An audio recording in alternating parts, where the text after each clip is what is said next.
అందరికీ నమస్కారం. ముఖ్యంగా మీడియా ముందుకు రావడానికి కారణం, రేపు 12వ తారీఖు కూటమి ప్రభుత్వం 2 ఏళ్ళు పూర్తి చేసుకోబోతుంది. దాని భాగంగా ఏదైతే కూటమి ప్రభుత్వం ఎన్నికల ముందుగా సూపర్ 6 పథకాన్ని ప్రవేశపెట్టి అన్ని కూడా దశల వారీగా పూర్తి చేసిన ఘనత కూటమి ప్రభుత్వం నారా చంద్రబాబు నాయుడుది. మరియు వైఎస్ఆర్ పార్టీ జగన్మోహన్ రెడ్డి గారు 5 ఏళ్లలో ఈ రాష్ట్రాన్ని సర్వనాశనం చేసి హత్యలు, అరాచకాలు, మానభంగాలు, కూల్చివేతలు, ఇసుక మాఫియా, మద్యం మాఫియా, మైన్స్ మాఫియా, అనేక భూ కబ్జాలు చేసిన ఘనత జగన్మోహన్ రెడ్డిది. జగన్మోహన్ రెడ్డి ఈరోజు నీతి మాటలు మాట్లాడుతూ కూటమి ప్రభుత్వాన్ని 2 ఏళ్లలో ఏమి చేయలేదని మరి ఈరోజు ధర్నాలు కానీ, ఉద్యమాలు కానీ, నిరసనలు కానీ చేయటం ఇది బాధాకరం. ఈ విషయం పైన తీవ్రంగా జగన్మోహన్ రెడ్డిని తీవ్రంగా ఖండిస్తున్నాం. అయ్యా జగన్మోహన్ రెడ్డి గారు, వాళ్ళ మాజీ శాసనసభ్యులు కావచ్చు, మాజీ మంత్రులు కావచ్చు, సిగ్గు శర్మ లేకుండా ఈరోజు మీరు మాట్లాడుతున్నారు. ఈ 2 ఏళ్లలో కన్నీ ఇరిగిన రీతిలో ప్రజలకు ఇచ్చిన మాట నిలబెట్టుకొని ఏదైతే ఆ రోజు సూపర్ 6లో ఇచ్చిన పథకాల్ని నిలబెట్టుకున్న ప్రభుత్వం కూటమి ప్రభుత్వం నారా చంద్రబాబు నాయుడు. మొట్టమొదటిగా ఏం చెప్పాడు? మేము అధికారంలోకి వస్తే 3,000 ఉన్న పెన్షన్ని 4,000 ఇచ్చి ప్రతి అవ్వని, ప్రతి తాతకి, వాళ్ళకి మేము అండగా ఉంటాం, వాళ్ళని కాపాడుతామని చెప్పి నెరవేర్చిన ఘనత కూటమి ప్రభుత్వం నారా చంద్రబాబు నాయుడుది. రెండోది, తల్లికి వందనం.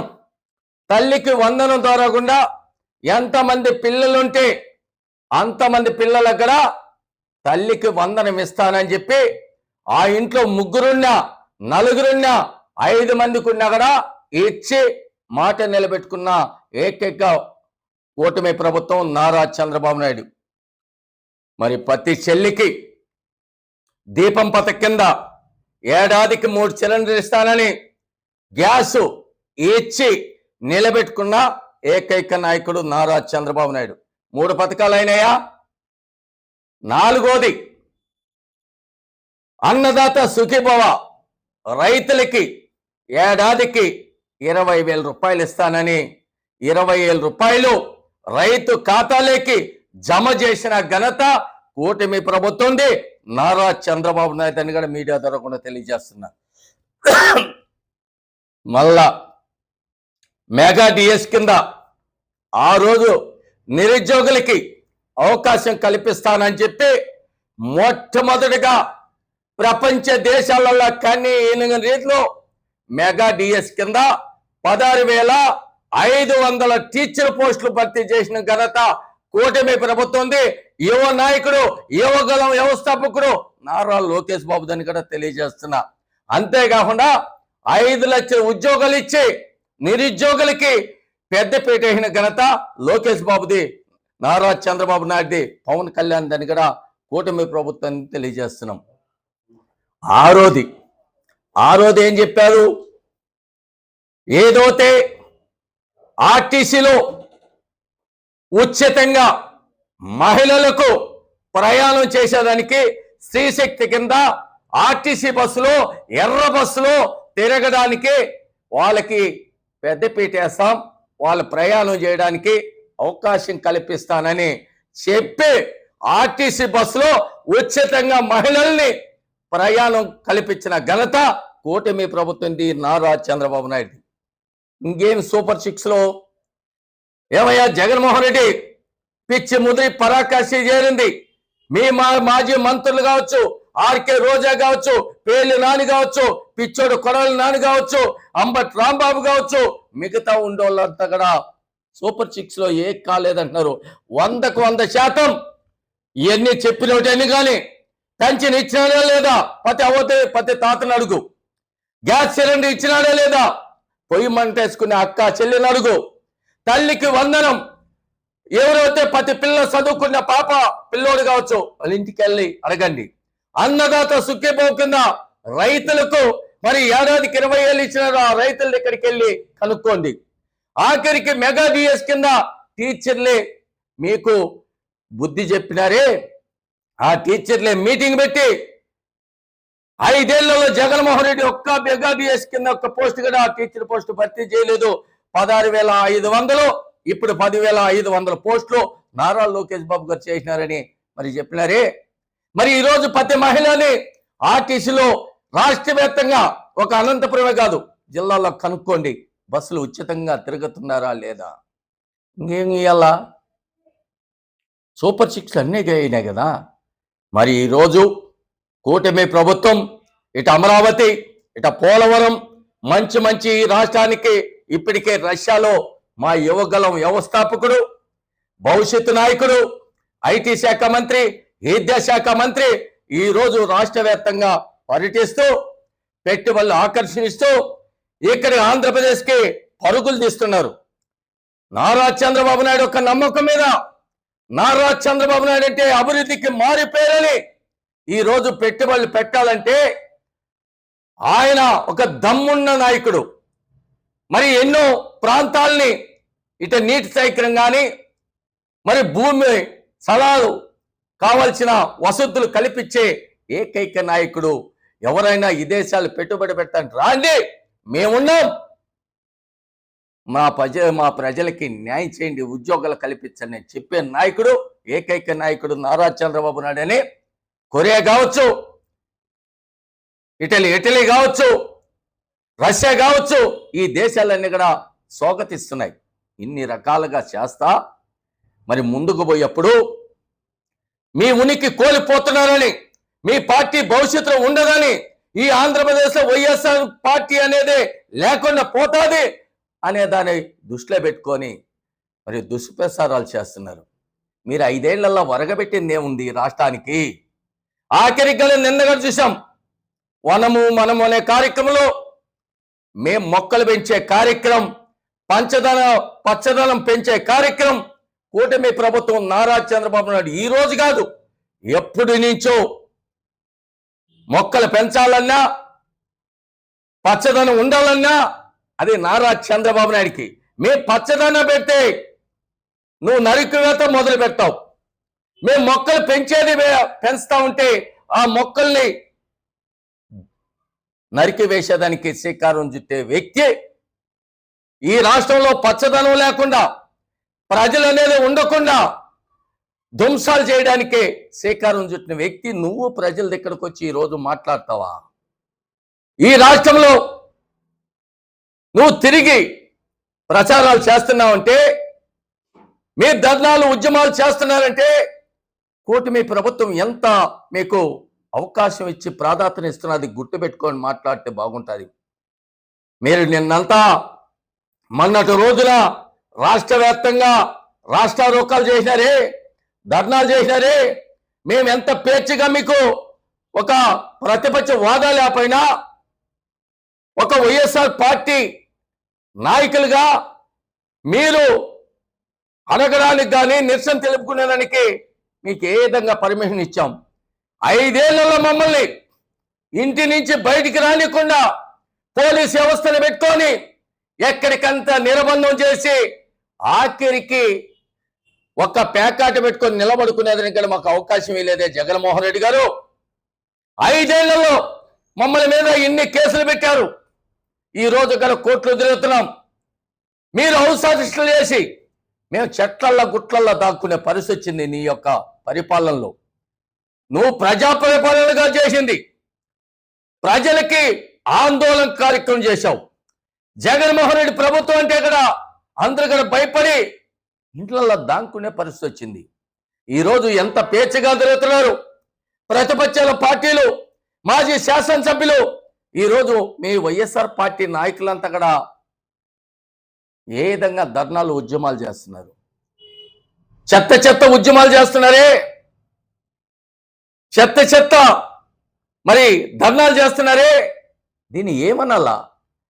అంటే ఈరోజు మీరు చేసే ధర్నాలు అంటే 3,000 పెంచిన 4,000కి ప్రజల్ని ప్రతి అవ్వని తాతని కాపాడిన దానికి ధర్నా చేస్తున్నారా? ఏదైతే తల్లికి వందనం ఎంతమంది పిల్లలు ఉంటే అంతమంది పిల్లలకి ఆ తల్లిదండ్రుల అకౌంట్లలో జమ చేసిన దానికి ధర్నాలు చేస్తున్నారా? లేదు రైతు భరోసా కింద అన్నదాత సుఖీభావ కింద 20,000 ఇచ్చిన దానికి ధర్నాలు చేస్తున్నారా? లేదు గ్యాస్ సిలిండర్ దీపం పథకం కింద ప్రతి ఏడాదికి 3 సిలిండర్ ఇచ్చిన దానికి ధర్నాలు చేస్తున్నారా? లేదు ఆర్టీసీలో ఉచితంగా ప్రయాణం చేసే మహిళల ఆడబిడ్డలను చూచి వార్త లేకుండా ధర్నాలు చేశారా? లేకపోతే మెగా డిఎస్ కింద 16,500 పోస్టులు టీచర్ పోస్టులు భర్తీ చేసిన దానికి వాళ్ళు పాఠశాలలకు వెళ్ళి పాఠాలు చెప్పిన దానికి బాధపడి ధర్నాలు చేస్తున్నారని వైఎస్ఆర్ పార్టీని తీవ్రంగా ఖండిస్తున్నాం. కాబట్టి జాగ్రత్త.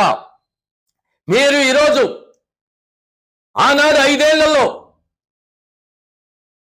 అమరావతులు 3 అని 3 రాజధానులని 3 ముక్కలు ఆట్లాడి ఈ ఆంధ్రప్రదేశ్ సర్వనాశనం చేసింది కాకుండా, కట్టిన భవనాలు కూల్చేసింది కాకుండా, కట్టిన భవనాలకి రంగులు కొట్టింది కాకుండా, కట్టిన ఎప్పుడో గోరెలకి పెయింట్లు కొట్టింది కాకుండా, ఎప్పుడో నాట్యత కరెంట్ స్తంభాలకి పెయింట్లు కొట్టింది కాకుండా, ఎప్పుడో కట్టిన కాంపౌండ్లకి గోరెలకి పెయింట్ కొట్టింది కాకుండా, హైకోర్టులో షికారు కొడితే రంగులు పూల్చడానికి 16,000 కోట్లు, తుడపడానికి 16,000 కోట్లు,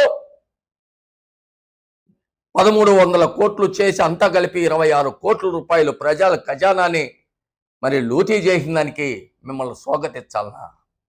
లేకపోతే ఈ రాష్ట్ర ఖజానాని వృధా చేసిన దానికి మిమ్మల్ని ఈ రాష్ట్రం నుంచి బహిష్కరించాలనేది ఒకటి. నిన్న ఆర్కే రోజా మాట్లాడుతున్నది. బుద్ధి సిగ్గు అనేది లేదు. ఏదో ఆనాడు పవన్ కళ్యాణ్ గురించి మాట్లాడుతుంది. పవన్ కళ్యాణ్ మగవాడు గెలిచి ఉప ముఖ్యమంత్రి అయినారు. ఏమన్నారు? గాజువాకలోకి వెళ్ళలేదు, భీమిలిలోకి వెళ్ళలేదు అన్నారు. ఈరోజు పిఠాపురంలో గెలిచి ఉప ముఖ్యమంత్రి అయినారు. మా నాయకుడు నారా లోకేష్ బాబు గారి గురించి మాట్లాడారు. పప్పు అన్నాడు. మిమ్మల్ని తుప్పిడగొట్టారు. గుర్తుపెట్టుకో. పోయి ఎవరితో పెట్టుకుంటున్నారు అనేది ఒక్కసారి గుర్తుపెట్టుకోవాలా. చరిత్ర తిరగరాయాలన్నా అది నారా కుటుంబం, నందమూరి కుటుంబం. చరిత్ర సృష్టించాలన్నా అది నారావారి కుటుంబం. చరిత్ర తిరగరాయాలన్నా నందమూరి కుటుంబం. ఇది గుర్తుపెట్టుకొని మాట్లాడితే బాగుంటుంది. ఈరోజు చూసాం, గతంలో చూసాం, ఈ యొక్క అనంతపురం జిల్లా ఎడారి గుండె జిల్లా. రాయలసీమ అంటే అనంతపురం ఒక రాయిలు ఉండే ప్రాంతం, ఒక ఎడారి జిల్లాని కియా కంపెనీ తెచ్చి రత్నాలుగా మార్చిన చరిత్ర. రెండోది, ఎక్కడో యుద్ధ విమానాలు తయారవుతాయంటే మనం చూసింది లేదు. త్వరలోనే సత్యసాయి జిల్లాలో పుట్టపర్తిలో యుద్ధ విమానాలు 600 ఎకరాలలో ఏర్పాటు చేస్తున్నారు. చూడండి పిచ్చోళ్ళలా. మరి ఇదే రాయల్ బుల్లెట్ మన జిల్లాలోనే తయారవుతున్నది. ఎక్కడ? సత్యవేడి నియోజకవర్గం, తిరుపతి జిల్లాలో.